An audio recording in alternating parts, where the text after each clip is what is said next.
Hello, Internet. I'm Dan. And I'm Chaz. And this is Wine is Serious Business, episode 286. Thank you. So we are here. This is quite a day for us. We were here with our friend Tom Scarpinato. Thank you. Hello. And we're getting to try some kind of cool stuff. Dan and I do Washington Syrah on the show every once in a while. But talking with Tom about the show, he was like, "Hey, I want to share some Cayuse wines. I've been a club member for a long time, so Tom was nice enough to have us over, and here we are with 3 wines. So, Tom, why don't you tell us why you like Cayuse so much? I discovered Cayuse back in 2004 when I was a wholesaler in Louisiana, and the first one that I had by them was a Syrah. It was from the En Cayuse Vineyard. Cayuse, they do some blends. Blends, but for the most part, all their Syrahs are single vineyard. So, we have 2 single vineyard Syrahs. One is En Chamberlin, which means the chamber. The other, Armada, the army. And then this is Edith, which is their Grenache Rose. Oh, awesome. And I've tracked the evolution of certain vintages that I like the 01 En Cayuse was the first vintage that I tried, and over the years I've gone into places like WineBid and acquired bottles of it, and tasted it as it's evolved. When I first tried it back in 04, it was really dirty and really tight and a lot of black coffee grounds and things like that. And then as it progressed, it softened, and the fruit palate went from like this and being bristly to just soft and, like so. So it just broadens over time. Huh. So their wines age very well. Okay.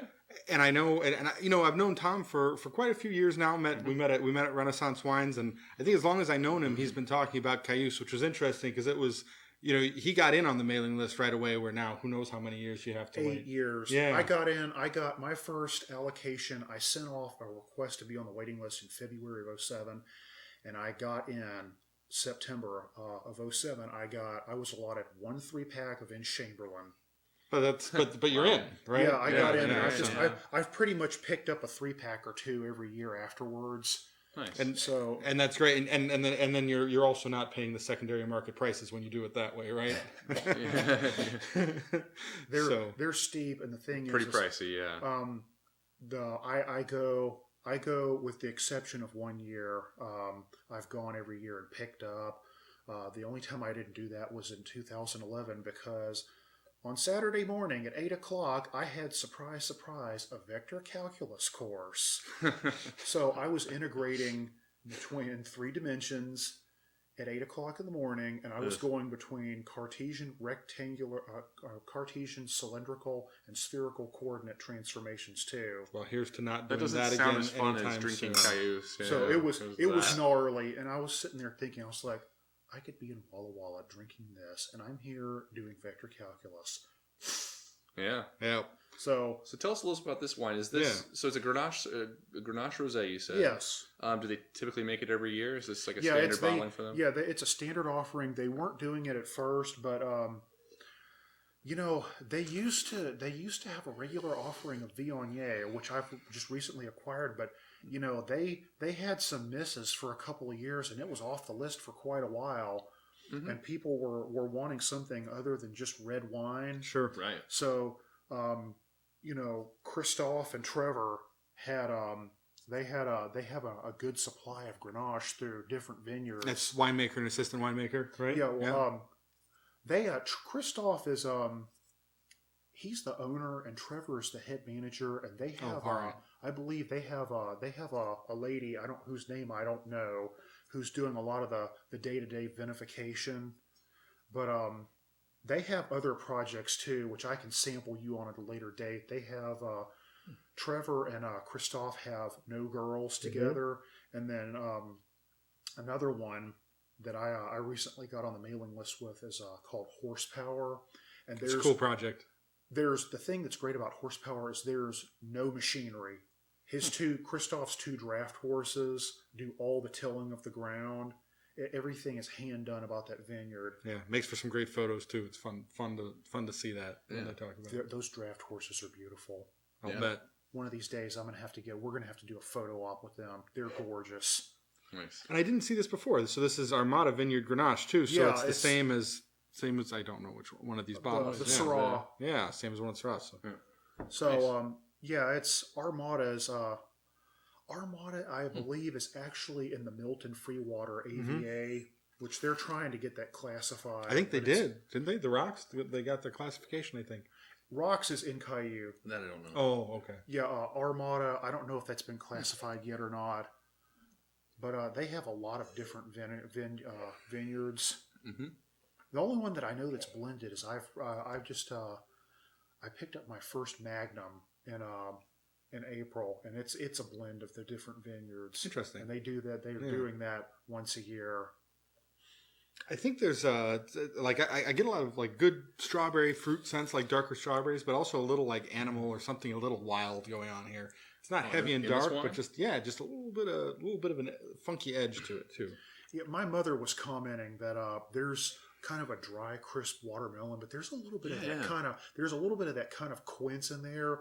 And if you notice, if you've had like dry sherries that have aged a long time, there's a bit of that matterization component going on. That kind of that oxidation. Sure. But it doesn't feel like there's any sweetness on this. It's definitely pretty dry and like some good lemony acidity, I think, on the palate. Crisp. You commented on the melons. Like it reminds me sort of like light cantaloupe sort of aromas and taste, and especially in the mid palate. Ends with sort of a light sourness or like a light tartness. Yeah, mom noted that too. Just a slightly sour finish, but the thing is, it's like I don't like gummy sweet rosés anyway. No, yeah. I love rosés on like screaming hot days when you can't quite go for a white, but you don't want, a red.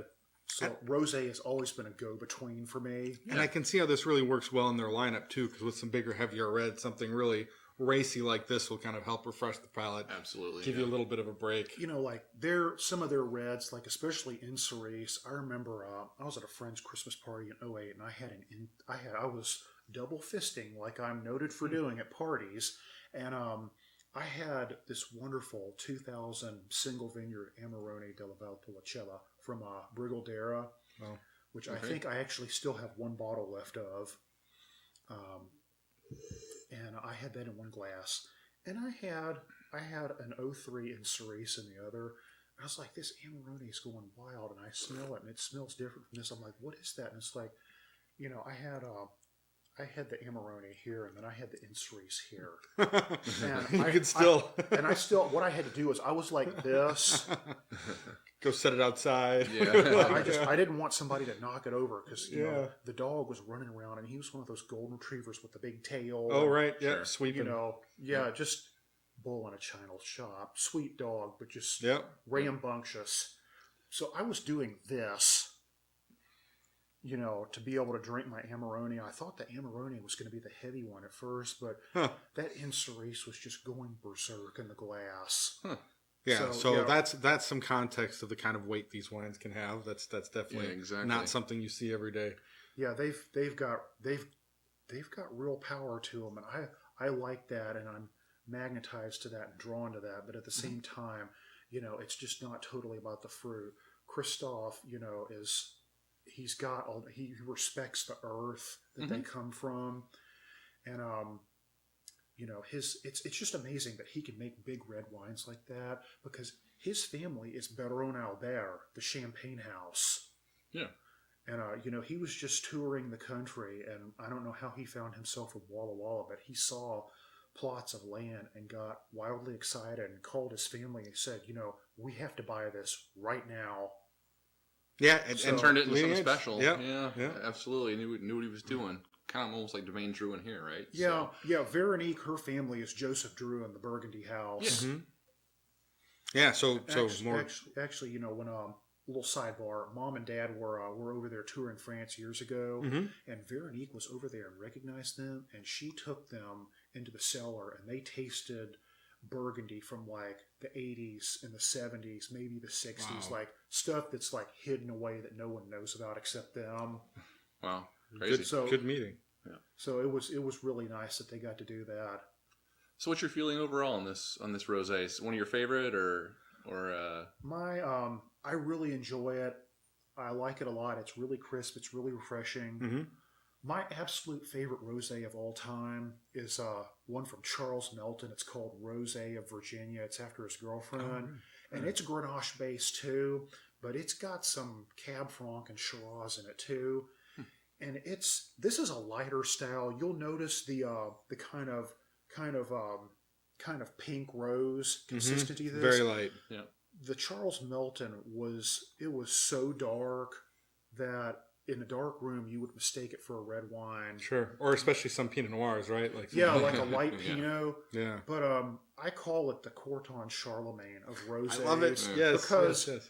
it like Corton, if it's below about 55 degrees, like this would say when this was refrigerator temperature, it would talk some, but this stuff, it would just do this. Sure. It was literally just knotted up. It was bristly and painful. So you had to warm it in your hands. Yeah. And this kind of like this, honestly. Like this, right out of the fridge is really quite tight, like quite closed.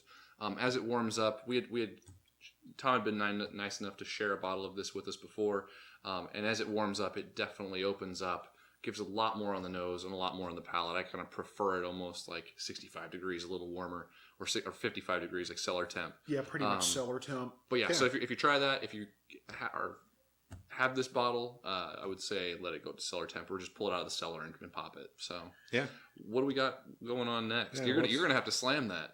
Okay. Clean it up. All right. All good right. deal. Tom knows how to film a show of wine and serious business. That's for sure. So we'll just take a cut right there, so we don't need to worry about unwrapping and pouring and everything. We just pour the glass. Oh, sure. And come right back in. Good. Yep, we're good. So like you were saying before, I can totally smell it from here. Right? There's definitely. It's already rolling out of the glass. You can smell the perfume. That's one thing I've always loved about his reds. There wasn't a lot of perfume on the rosé. Even when it comes up to room temperature, there's some. It's still not very powerfully aromatic. Yeah. Right? Not like this. The reds, on the other hand, this is literally, I call them cannon fodder. Sure. Okay. Because they'll just blow you away. So what is this for the formal introduction for the folks watching? Okay, this is the En Chamberlin Vineyard Syrah. This is the 2006 vintage. Both of these Syrahs are from Cayuse, and they're both 2006. The difference is they come from different vineyards. The first one is going to be En Chamberlin, the chamber. The second one is going to be Armada, which the army. Cool. And Cellar personally since release, right? Yes. Yeah. Both of these. Why did you pick 2006? It's my oldest vintage, and I tasted. Thanks for sharing. I had a fourth bottle because I get these in 3-packs. I had a loose bottle of Armada, and I drank it earlier this year, and it was tasting beautifully. So that's my habit. Is I just drink. I drink my cellars from the back part. Oh yeah, sure. Yeah. And that way you always get well-aged wine. Yeah. So reaping the benefits of maintaining that membership flow. Yeah. Man, once you The get into nose the on glass, this is just crazy. all over the place, man. There is so much aromatically here to talk about that. Yeah, we could probably not pin it down. Grilled meats and herbs, Yeah. and like black pepper. Notice the currants. You get that. Sure. You get that irony kind of currant. Like, if you've ever had like a really powerful currant syrup that's got a lot of pulp in it, Sure. You'll get that really powerful irony flavor. Okay. So you notice this is one thing that's hallmark about En Chamberlin is the black currants. Interesting. Okay. I've noticed this from year to year. That's insight we could never give you. Thanks for providing that. Yeah, I've been tasting En Chamberlin since I want to say probably the 05 vintage. Okay. So I've tasted. I remember I've had actually the earliest vintage I had was an 03, and that was really good too. But I've been acquiring directly from them since 06 on the En Chamberlin. Man, go ahead. Oh, I was just say I totally agree with the currants on the nose, but man, it's just all over the place. Like the grilled meats you were talking about, sort of like old leather, even like a little bit of muddiness or like wet earth, tobacco. I mean, just chocolate. Tons of complexity. Just very an incredibly complex nose. So I will say that. Yeah, it's got miles of flavor, and I put these in the decanters about 6:30. And what time is it now? A little after 8? Yeah. 8:30. 8:30. 2 Wow, hours. so they've been open 2 hours, and You recommend that? You usually open your Cayuse a little early? yeah, because they're big and they're kind of bristly when you first undo them. Sure.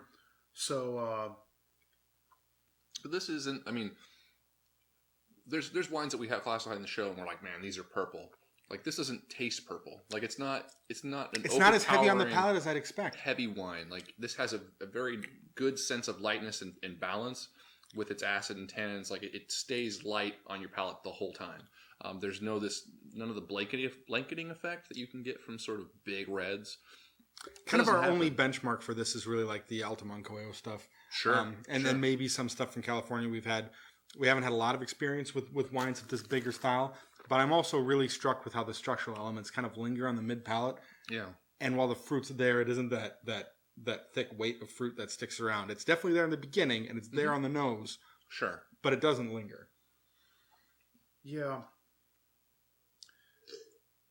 Yeah, this is the 06 of the En Chamberlin, and this is that's 9 years from vintage. Yeah. So note to self: the other 2 bottles, this has got lots more time. I think so.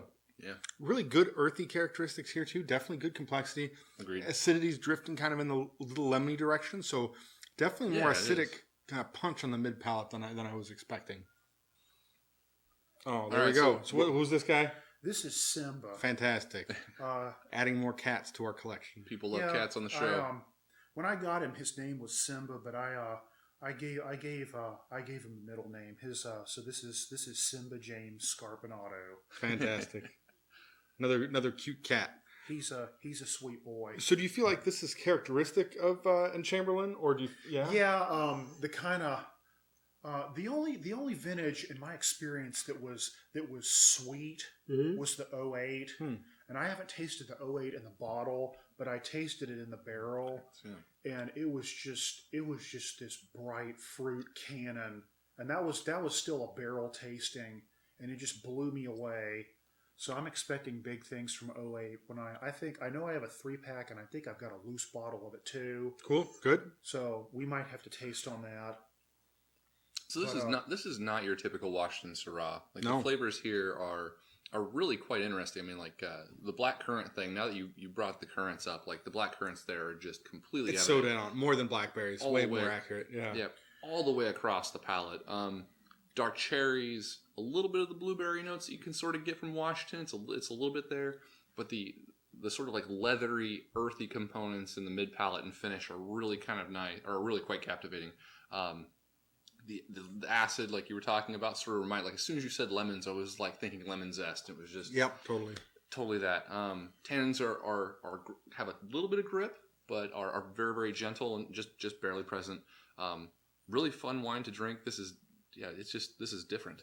This is very different. The tannins over time and the acidity will abate somewhat, but it's always been consistently good. The tannins abate over time; they relax. Yeah, I think they're in a good spot. I mean, we both like some acidity in the wine too, so I think it's a good show. I think this is a fun wine to drink on its own. But like I am literally, I would love to just chow pizza right now with this. Like this is totally pizza wine. Like this would be so freaking good with a red sauce pizza. You know what? I've got some beef in there. If you want to hit a little hot roast with it, That's all right. It's all right. But this Maybe is after the show, but maybe after the show. But the comment was like This is just would be killer food wine for like a red sauce pasta. Yeah, they pair beautifully with food. Some of their other ones this doesn't need food, but I want food with it.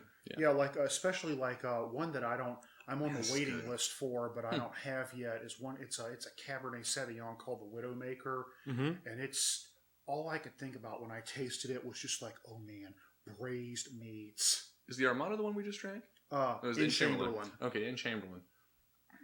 It says 14.6, I think, on the label. The heat's not apparent to me. I agree. I mean, there is a little bit of warmth, like you can tell you're drinking a wine that's in the 14 range, but it's not. It doesn't rise over the top of the flavors at any point in the experience, which is really nice. So anyway, I wouldn't have guessed that high if you asked me to. So yeah, well really it's solid. It's in a cool good wine. place. No, it's not like some of those like cigar zins and things like that are like they're like 17.9 and they're 16.8, 17.9 Well, and they're unfortified. Or I even have some Pinot Noirs at 12.5 that burn a little bit, right? And right, this is hot, or this has the numbers, but you don't feel the heat. Some people are able to balance that out. You know, some producers are able to do that, and this guy apparently is. So Yeah, the reason that these wines are like they are is Christoph and his crew. Trevor was telling me about this the last time I was there. Every week, they walk all the vineyards. All the that's crew, really cool. and that's why they're going to open up one more vineyard that's under construction right now. But they're going to cap it pretty soon because their whole ethos is that they don't want to lose the ability to hand make every aspect of the wine. They want to be able to walk the vineyards every week and inspect and say, you know, this canopy needs to be flowered out, or it needs to be bunched, or it needs to be trimmed, or we need to do some cluster dropping, or, you know, just little things, or... A vineyard's a living thing with very the soul, much so, right? very you much have to, so, and you have to it's nurture it. They really do embody the whole concept. Simba, come here, sweetie. Come here. Wow. Oh, my boy's very vocal. Come here, sweetie. They very much they embody the French concept of terroir, and what that means is that when you have a particular wine that's made from a particular grape varietal, it's unique to that locale because of not only the weather, but the soil, the grape, the vinification style, the person making it, the way it's bottled, the way it's handled, everything makes it unique to that. And that's what they embody in their wines. Yeah, they definitely got a reputation for it, and I love that they stick to those single vineyard bottlings too, because it does give a chance for that to shine through. Agreed. Let's take another cut, and we'll move on to wine number 3 after we get that in the glass. Yep. And what about the Armada? What has struck you about the Armada over the years you've been tasting? Power. It? Oh, really? Power, literally. The most of their lineup? Power, but it's Armada is it's on its own. If you taste it, go ahead. I mean, even like the smell. Oh, the age is showing definitely more here than the previous wine too. That's very interesting. Yeah. Yeah, this is going back to like more traditional, I think, Washington Syrah notes, right? Less of the currants, more of like the just purple. Yeah, it smells like purple, as we would say. It's no, like it's cherries, blackberries, a little bit of brown earth. Mm-hmm. Yeah, the cherry blackberry thing is definitely there. But I've loved Armada since I first tasted it, and it ages so beautifully. It's if you have like En Cerise, En Cerise is just raw power. If you have En Chamberlin, you noted like the earth and like the currents and the iron and things like that. Armada is like the ballerina. It's definitely the Baryshnikov of all the Syrahs. Right. Okay. It's after some age, consistently from vintage to vintage, it's been the most graceful of all the Syrahs that they make. I thought you said power was the... It's power, but it's graceful power. Raw Iron Fist and the Velvet Glove sort of thing. Yeah, whereas like the En Cerise, that stuff is like, it's like the Coubaton. It'll knock you down in a good way. Yeah, so you're saying it's 17% alcohol? No, I'm joking. No, joking, it's just there's just something about where En Cerise comes from. It's just got a power to it that nothing else they do has. Another thing I'm really happy to see about these is I've heard, I haven't experienced it myself, but I've heard rumors that some of these like bigger, more famous kind of high-end Washington Syrahs really struggle with age, or some of them kind of tend to fall apart and be kind of insipid and pruny and awkward. And I don't I can't say even a lick of that in either of these. And I've noticed that from year to year with their wines. And have you had that problem with other Syrahs from Washington or not? Um, Because it is just rumor. I haven't experienced it myself. I've heard from other people. yeah, I'm not going to name No, names, that- but I- no. because I don't want to potty mouth anybody. Definitely not. But That's not what we're here to do. I've tasted, I've gone into libraries Yeah. of some vineyards, and it's been wonderful. And then I've tasted, older libraries, and I've been like, dude, you should have drunk this long ago. Yeah. Yeah. But these are holding up great. These are holding up well. I know they hold. I don't know if just for giggles, I might go, occasionally like an 01 in Cayuse or an in Chamberlain or an in Cochinella, surfaces on like wine bit. I might go get one just for giggles and see what it's doing. Because I finished my last in Cochinella and in Cayuse, the 01, back in like October of 11. Sure. And they were just guns blazing awesome. I'm feeling really good about this, actually. I'm getting the lemon acidity again. A little bit of that lemon zest definitely keeps things a little tart, a little firm on the mid palate. But in contrast to this, I'm getting a little bit of that sweeter fruit, a little bit of that slightly aged cherry, a little bit of blackberry, kind of wash across the back. Kind of settles into the sides of the palate, gives to a nice engaging finish. Never gets too heavy. Mm-mm. The thing I love about the Armada, if you notice when you take a good gulp of it and just kind of wash it around, kind of watch like so. You'll notice, much more so than the En Chamberlin, it's got a lovely chew to it. I love Syrahs that have a chew to them, and Armada has consistently has a good chew to it. Mm-hmm. This has a little bit more of that, what I like, larger Syrahs or larger wines have this like blanketing effect where you can sort of feel it on the cheeks and definitely on the flavor on the tongue and weight on the tongue. Simba. Weight on the tongue, sort of as you're experiencing the wine and as the wine's swallowed, and this totally has it. Like it's definitely it's some structure, but it's some weight as well, and like it's just substance that say like the previous wine just didn't have. Some people really like that, some people don't. Yeah, it's a thing. Yeah. Without this acidic punch, I think it would be a little awkward, a little too much. Over the top, yeah. So I'm kind of impressed to see that the structure really does hold its own. Kind of against these full flavors. The fruit is, I think, the more dominant aspect of this wine, as opposed to the En Chamberlin. The nose is showing me a little bit more oak too than the En Chamberlin. Mm-hmm. This is definitely, when you stick your nose in the glass, you're like sort of typical. This is dark Syrah. Yeah. From you notice from Walla Walla. Not cigarette, not cigar, but do you have you ever opened like a big jar in the smoke shops of like pipe tobacco? Oh yeah, sure. Yeah. This has got a lot of pipe tobacco to it. I would totally agree. That was going to definitely be one of my descriptors as far as nose is concerned. I totally agree. I as a kid, there was a place that I used to buy really nice candies from over in Shreve Island when I was living in Shreveport, growing up in Louisiana. You remember the name of the shop? It was the Smoke Shop. Awesome. Okay. Okay. Yeah. And amongst other things, because some of my friends, back when it was legal for a minor to buy tobacco, right? Hope I'm not showing my age too much.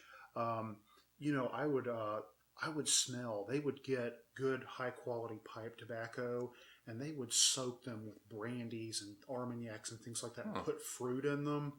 And I remember I would pick up the top of the big glass containers with the tops and everything and smell, and the Armada reminds me of some of those smells. Okay. Yeah, fascinating. The tobacco notes are definitely there, right? Very nice. Which was your favorite, Dan, of these three wines? They all really have their place. I think if I had to just choose one more glass, I'd probably do this, because I feel like the finish on it. It's a little heavier. I kind of like the way it sinks to the palate and really kind of slowly fades out, and I really enjoy the fruit there. How about you? I like the En Chamberlin. I just think it's just kind of weird. Like I like the flavor profiles of it better.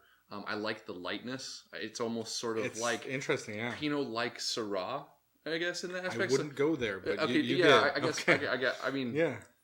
you see what I'm saying? Though? As far as like the weight is concerned and the lightness is concerned, like definitely it's a little more. It's definitely far more powerful than Pinot Noir. Yeah. But it's just.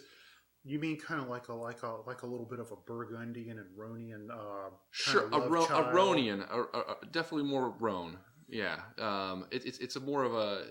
It's just not typical Washington, and that's sort of what I like about it because me and Washington don't always get along. Sure. Even though I do like the Perp.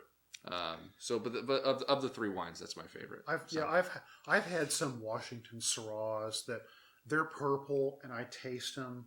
And they're just painful because they're so extracted. Right. I had a Pinot Noir actually from New Zealand, from the Marlborough Valley, and it was like grape Robitussin. It was like grape, not Robitussin, Dimetapp. Have you ever had the Dimetapp? Oh yeah, it's been a long time. It was like grape Dimetapp with some tannins. It was just. After the second sip, I had to go for the water and the crackers. I was like, I can't do it anymore. It was too much. Wow. But fussing with the sussin. Yeah. These I can drink these standalone. They're wonderful with food too. Mm-hmm. So totally enjoyable stuff. Thank you again for providing this with really a unique opportunity. This is what A View from the Cellar is about. Yeah. Right? Getting a chance to talk about some wines that someone's got a personal connection to, a little bit of history with. And question of the day, to wrap it up, what question would you like to ask the people watching the show? I wasn't expecting that. I know. That's okay. Well, that's what we'll take a cut. We'll take a cut. Yeah, we got cuts. Yeah. Let's see. Is there any particular varietal that you're fixated on? Nice.